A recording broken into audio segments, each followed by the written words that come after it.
আজকে আমরা পনির মাশরুম আলু বিরিয়ানি বানাবো। তার জন্য হাফ কিলো আমরা মাশরুম নিয়ে নিয়েছি, 250 গ্রাম পনির নিয়ে নিয়েছি, আর ছোট ছোট আলু 10টা 12টা নিয়ে নিয়েছি, আর হাফ কিলো চাল নিয়ে নিয়েছি। মনে রাখবে যতটা মাশরুম থাকবে অতটাই চাল নিতে হবে। হাফ কিলো যদি মাশরুম থাকে হাফ কিলো চাল নিতে হবে। এখানে চাল, মাশরুম, আলু আর পনিরটি আমরা দইয়ের সঙ্গে ম্যারিনেট করব। আর দইয়ের মধ্যে আমরা দিব জিরে গুঁড়ো, ধনিয়ার গুঁড়ো, কাশ্মীরের লাল মির্চ, হলুদ, লবণ আর 2টা তেজপাতা, আর সাথে একটা টমেটো, 10টা লঙ্কা আর 4-5টা ধনিয়া। এটা এখন ম্যারিনেট করে দিব।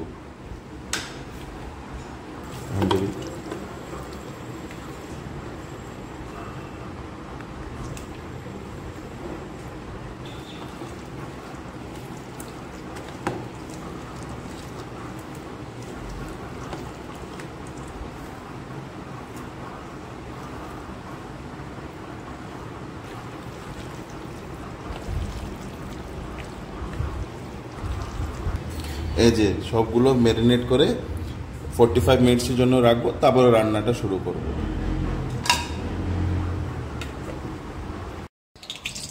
এখন একটা কড়াইতে গরম তেল করে, তেলটা গরম করে ম্যারিনেট করা সবজিটি অল্প 60% বানায় নিব।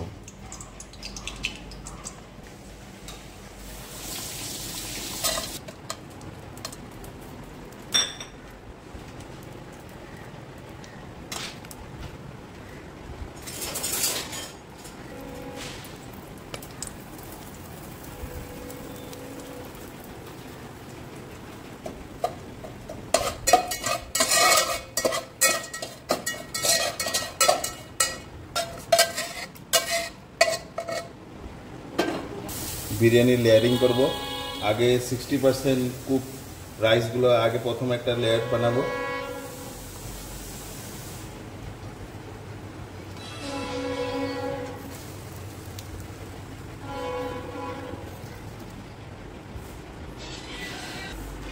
বানানো সবজিটা তারপর দিয়ে দেবো, মাঝখানে দিব বানানো সবজিটা দিয়ে, তারপর পনিরগুলো যেটা ভেজে নিয়েছিলাম ওটা সাজায় দিব। মাঝখানে সবজিটা দিয়ে বেশি না 1 চামচ ঘি দিব, যেটা অনিয়ন আর গার্লিক ছাড়া ঘিয়ের ফ্লেভারটাই টেস্টটা বাড়াবে।